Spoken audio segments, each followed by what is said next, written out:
It's my feel-good breakfast show.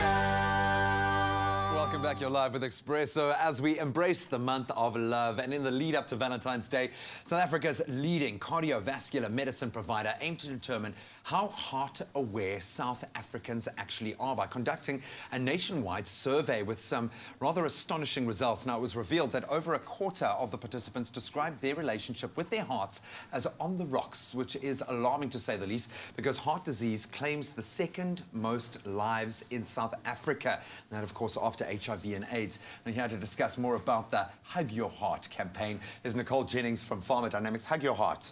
Called Hug Your Heart, and we've got our beautiful mascot. He really is a scene stealer at the moment, so we'll forgive you for being overshadowed this morning. But Nicole, welcome to it.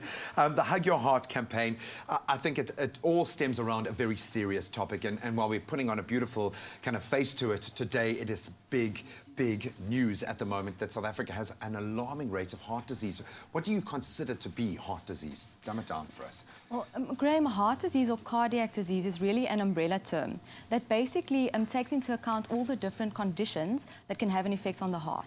So if you look at cardiovascular disease, for instance, that vascular would then refer to veins or arteries transporting the blood from the heart to the rest of the body, like your high blood pressure, for instance. Then the muscles of the heart can also be affected, which would then impact on the rhythm of the heart, or the valves of the heart could be affected, just impacting the pressure of the blood moving from the heart to the rest of the body. So really an array of conditions that have to do with the heart. We know that we live in a very stressful time. I think there are so many contributing factors in today's age that contribute. What are some of those the biggest contributing factors? Some of the biggest contributing factors to heart disease is in South Africa specifically, is salt intake. Then also diet. If you look at alcohol abuse in South Africa plays a big role.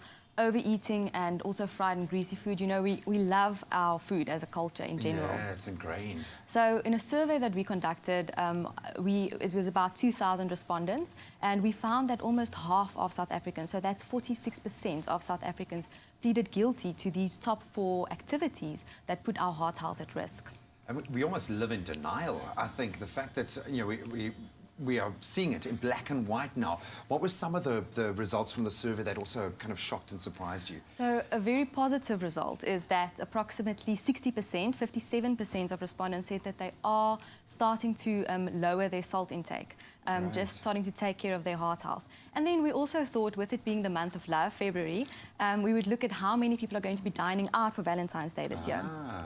And we found that only 26% are dining out. So, of course, that could be, the economy playing a role. I was going to say, that might be the January budget spilling over into February, yeah. But we hope, that that's actually people becoming more heart conscious and just, opting for healthier options, cooking at home and that sort of thing.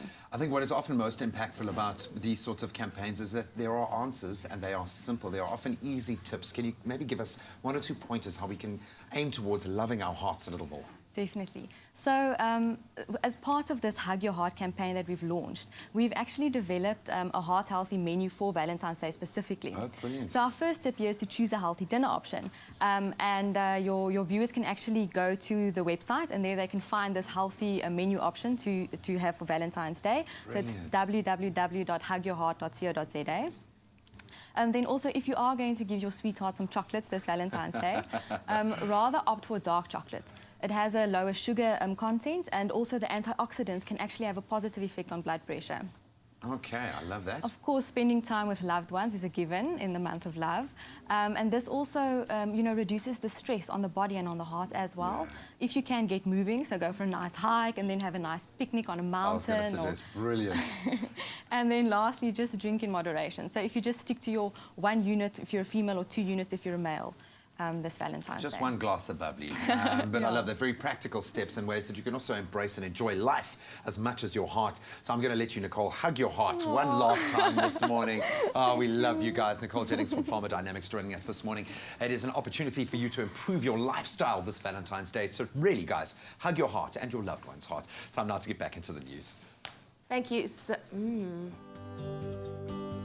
Pharma Dynamics. Effective, affordable healthcare.